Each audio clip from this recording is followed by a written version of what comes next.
Welcome to America's Heroes Group. And welcome back to America's Heroes Group with our roundtable and our partner, Veterans Legislative Voice. September is National Suicide Prevention and Hispanic Heritage Month. Today is Saturday, September 10th, 2022. Our host is Kelley. I'm Sean Claiborne, our co-host, Army National Guard veteran. Our executive producer is Glenda Smith, and our digital media producer is Ivan Ortega of Scouts Honor Productions. And we have a familiar voice on the line with us, Miss Stephanie Kalota. She's a U.S. Army Reserve Sergeant First Class, veteran and founder and creator of the Veterans Legislative Voice. And she brought us a panelist today. That's Charise. She's a photographer of the Athena division of the Grace Project. We're going to be talking about women's veterans and breast cancer. So, Stephanie, how you doing? Doing great. I'm excited to be here because we got some great things going. And Charise, yes, wonderful, beautiful photographer that photographs these women. And it's really important to highlight women veterans and military women with breast cancer. There was a 2009 study that found that military women have a 20 to 40% higher risk of developing breast cancer than civilian women. That study was only done in 2009. It was done, and it only looked at 1990 to 2004. They haven't done a follow-up study, and they haven't really even touched to see if women veterans are affected by burn pits as a variable for this. So it's a big thing to really study about. Yeah, I mean, I did not know that. So women veterans have a higher chance of getting breast cancer as opposed to the civilian population. That's wild. Yes, and many women veterans that we know are being diagnosed with breast cancer younger than the actual screening age. And these people don't even have the genes that would actually give them a lower screening rate. So it's something that we really need to bring awareness about. And I'd love to introduce Charise. If you can just tell us a little bit of how you got started and what's really going on. Sure. Hi. Thank you for having me on today. It's our pleasure. Yes. So basically I started so I've been photographing breast cancer survivors since 2009. And I started the project because I used to do a lot of boudoir photography, and I had basically, to cut a long story short, I had a woman who came to my studio and had a very transformative experience during the process of being photographed. She confessed that she was a 12-year breast cancer survivor and that she felt mutilated underneath her clothing, and that her husband had read an article about my work, and he wanted her to feel the way that my clients felt when they left my studio. And I just thought that was such a beautiful, touching thing for her to tell me. So I continued photographing her, and she started revealing her non-mastectomy breast, but leaving the mastectomy side covered. And after a while, she was like laying on the couch, and she got comfortable, and we're having fun shooting, and suddenly she just takes off her shirt, and she throws her shirt off, and she's like, I'm doing this for myself. And in that moment, I witnessed a woman letting go of 12 years of shame from her body. And it was like probably the most powerful photographic moment I'd had up until that point. So after that, I decided that I would, I started looking on the internet to see what kind of photographs were out there of women that had mastectomies. And the only images that were out there were these kind of gruesome pictures that doctors had taken in their offices that cut the head off of the woman so that you couldn't see her face, and it was down just to the length of the torso. It was in bad lighting, and it was showing very harsh, fresh scars. And I thought to myself, if I was a woman newly diagnosed with breast cancer, I'd feel horrified to think that this is what I was going to look like after looking on the internet. So I just started putting it out there that I was going to do this project where I was going to be photographing breast cancer survivors. So a few years went by, and in 2015, my friend Donna Gwynn, she was a veteran and also a breast cancer survivor. She approached me and she said, I don't know if you're aware of the study that the Department of Defense did at Walter Reed Hospital. She said, but they did a study that showed that there was up to a 40% increased chance for women in the military to get breast cancer. And she was like, I really want to unearth this information and really spread some awareness about it, because she says, I have young friends who are ignoring lumps in their breasts when they're out in the field, and by the time they go and get it treated, it's too late, and they have suddenly stage 4 cancer. Wow. And so I said, of course. So she and I started this big campaign in 2015 to try and get a bunch of military women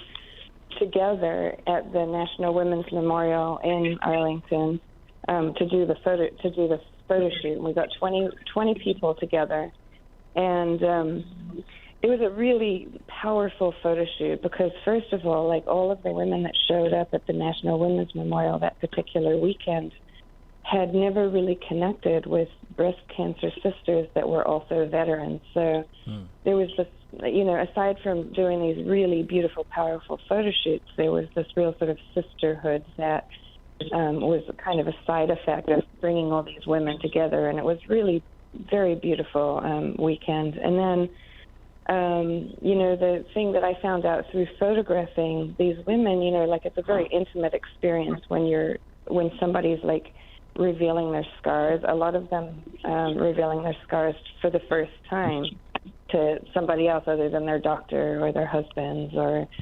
but anyway, I in the process of photographing these women, it was kind of incredible because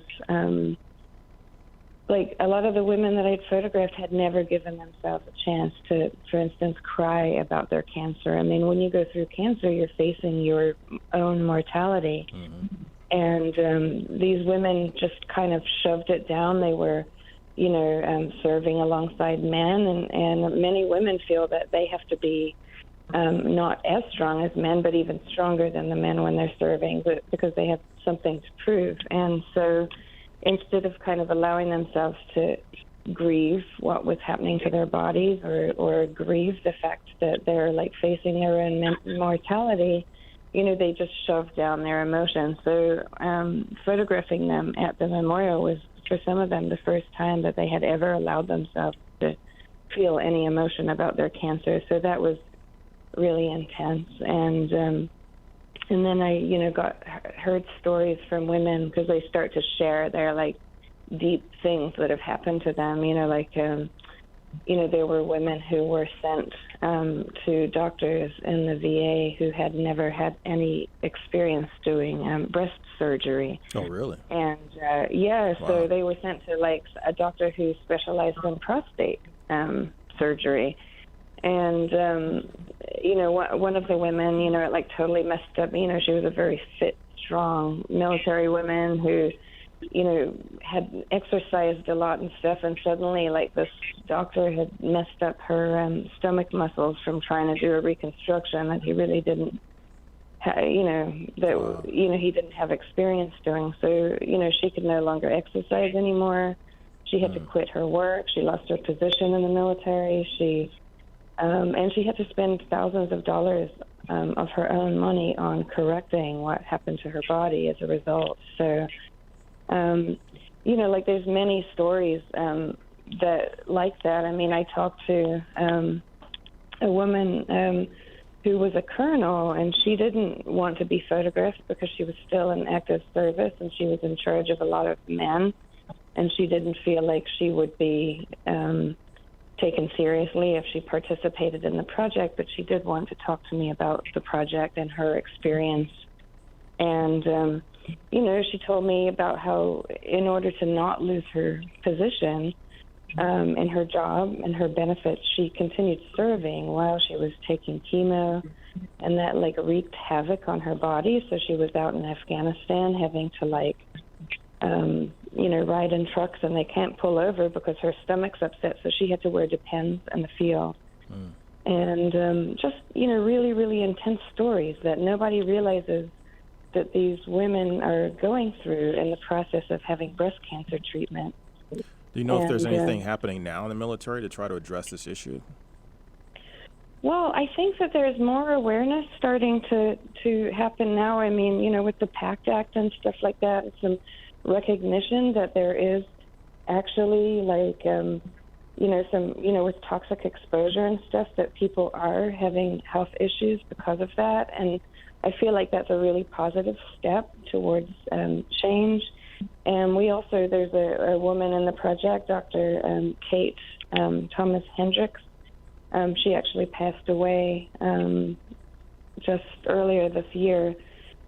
And but she was a real advocate for bringing this awareness to the forefront, and she actually was responsible for the Mammo Act, which would allow young women to be able to have access to mammograms regardless of whether they were of the right age or not, because when she found her lump, she was told she was too young. And and she ended up getting diagnosed stage 4, and it's really tragic because Kate was just such a beautiful person, but and she left behind a husband and a young son, because she had this stage 4 cancer. So and my friend Donna, who I told you about, who gave me the information about the increased statistics, she actually died from breast cancer in 2020. Wow. So, so it makes it even more kind of like near and dear to my heart, because I lost this really special person who, now I've actually lost 5 people who've participated in this part of the project. But so 40% increase in risk of having breast cancer by being in the military. Yeah, between the 20 to 40% increased chance. Yeah. Wow. Which is really kind of staggering statistic. Yeah, it's really scary. And so one of the things that we're doing to bring up the awareness is she's having a photographic exhibition at the Military Women's Memorial at the Arlington National Cemetery in Arlington, Virginia. That's going to be from September 24th to October 9th, free and open to the public. You can ask at the gate how to get there, and it's really going to be a very beautiful, wonderful thing to behold. And one of the things that we're also adding to bring more awareness is on October 1st, we're going to have a panel of experts, oncologists, and we also have breast cancer survivors, and Diana Danis, which everybody's familiar with. She's a legislative analyst, and so they're going to have a really wonderful panel to talk about all of this. And then that's at 1 p.m. to 2 p.m., and then from 2 p.m. to 4 p.m. will be an artist reception, so everybody can meet the panelists, they can meet the models, they can meet Charise and talk about everything that's really going on. This event will also be virtual through the Military Women's Memorial on YouTube. So I really am trying to encourage as many people as possible to come out and come witness and really learn a lot and come to meet everybody. I think that's really great. Yeah. And I think it's really important, too, that this project seems to be a way to get these survivors together and create a sisterhood, to create a support network where they can share stories and kind of get some healing through that process. Absolutely. Yeah. Wow. The other thing too that we're going to have is some of the pictures. Hopefully, it'll work at the memorial. But we're going to have QR codes under some of the photographs, because I've done a few recordings of some of the women, just like little brief snippets of their story where they're speaking in their own voice about their experience of breast cancer, but also and serving in the military, but also participating in this project. And it really is actually just even participating in the project itself is a really healing thing, because there's a lot of power when you stand in front of a camera and you say, these are my scars and this is what's happened to me, and you're kind of asking the world to accept your scars and your story and the things that have happened to you, but you're also asking yourself to do that as well. And then, having the exhibit at the Women's Memorial is like just such a really beautiful thing that's going to happen, because these women, not only are they being kind of seen for their breast cancer journey, but they're also being recognized as women veterans. And in this space, this really beautiful, grand space. So I'm so excited for these women to be able to, many of them are traveling from across the country to come and see their portrait in an exhibit. And it's just going to be such a beautiful, another level of healing for them to see this, to see themselves in this beautiful, grand space that honors their service, you know? Wow. You mentioned something earlier about how, first of all, the military is predominantly male. Do you feel that the military is doing a better job of recognizing the difference between a male versus a female soldier and some of the needs that women have wearing a uniform, and also just their medical needs? I mean, hearing stories that, they didn't even have, you're seeing that people were going to the VA or going to the hospital or going through TRICARE, I'm assuming, and not even having access to people that had experience to give them the type of treatments and surgeries that they needed for something that you hear about all the time. I mean, breast cancer is not something that's not unheard of. I mean, it's a common cancer. Yes, Yeah, very true. I feel like there are changes that are being made, and we're moving towards better treatment for these women, but I feel like we're not there yet, and I feel like it differs from place to place. It really depends where you're living. So some of the women have better experiences than others. Yeah, I really agree. And I have a funny story for my own part. When I was serving and I had food poisoning from the chow hall while I was in Kuwait, and so I had to go to the sick call. And so one of the things that they normally do is that, you have to do the pregnancy test for women whenever you come in nauseous. And so that happens, and then they do the regular exam and put, oh gosh, I can't even remember the name, the thing that they used to hear. So they put it on my stomach, and one of them jumped up and looked scared. She accidentally put it there to where my heartbeat line was. She thought she was hearing a baby's heartbeat. Oh, wow. Without realizing, because I was underweight as a woman, that's actually pretty common to have that heartbeat line down the center of your stomach. And it caused a little bit of drama until we finally got the pregnancy test back. So that was pretty interesting, because especially with being a woman in a male-centered dominated area, if a woman is even known to be having sex in certain areas, it really ruins your reputation. Oh, wow. So, yeah, so when you go through things like that, through a mess up and through a mistake by somebody, and then it really negatively impacts you, it hurts your career, hurts your mental health. So there's a lot of things, little things that people go through because of their gender. So, that's really crazy to me. I mean, it's something you don't really think about as a man. I never thought about it, but but the reality is that, and I hear this a lot from female soldiers and people that are female service members, is that women are being taught to be like men in a sense when they're in the military. Yes. So you're thinking like a man, you're dressing like a man, but you still have certain needs and requirements that the military needs to address. Yes. Yeah.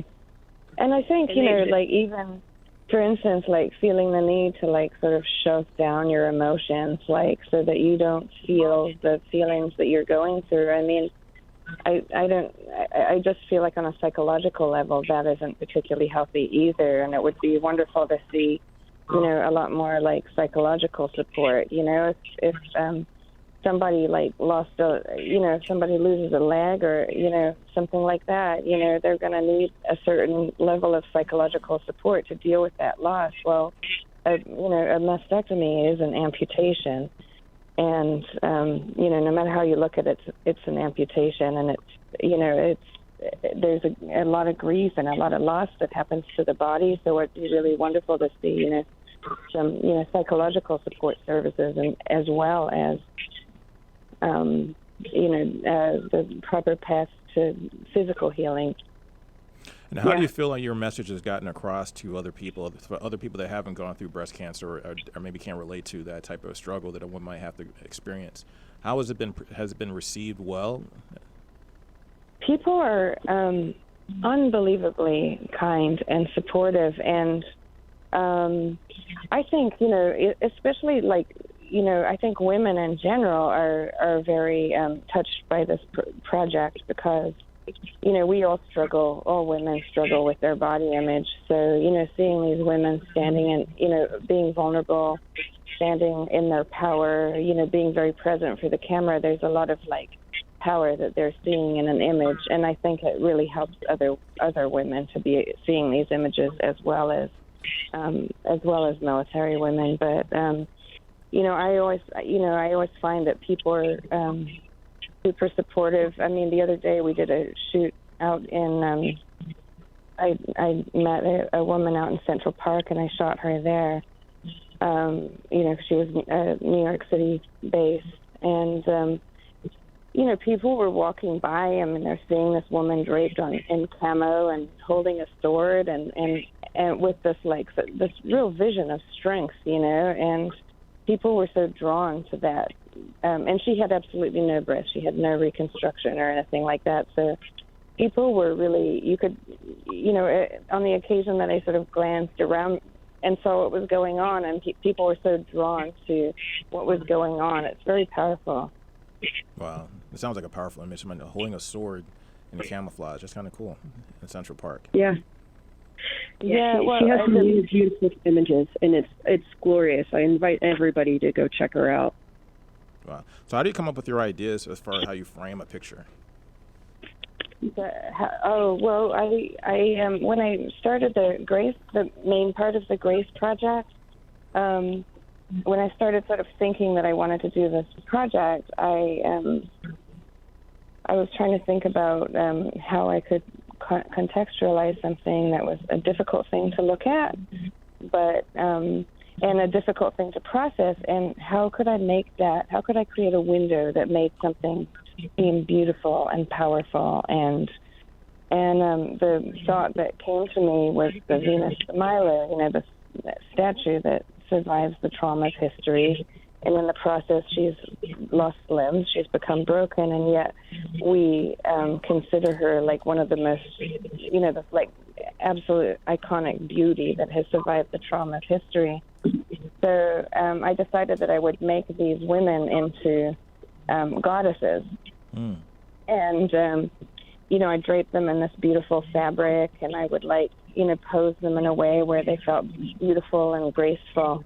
And so then when I started doing the Athena division of the Grace project, I was I needed to be able to sort of separate that somehow, and from the rest of it. And it struck me that Athena is the goddess of war, and so I thought rather than draping them in this flowy fabric like I do with the other women, that I would drape them in camouflage, and that I'd give them an ancient weapon to hold. And it's interesting because the weapon really gives them, it gives them sort of a point of strength in the portrait. And so, that's how I sort of, came up with the whole, that's how I sort of framed the image in terms of the composition and everything. I think that's really amazing. You guys, I really appreciate your time that you spent with us. This is a great story. I really want to look forward to seeing this online if possible. This is Charise Isis, the photographer of the Athena division of the Grace Project, and Stephen Kalota, U.S. Army Reservist Sergeant First Class veteran and the creator and co-founder of the Veterans Legislative Voice. Thanks for your time. Thank you so much for having us.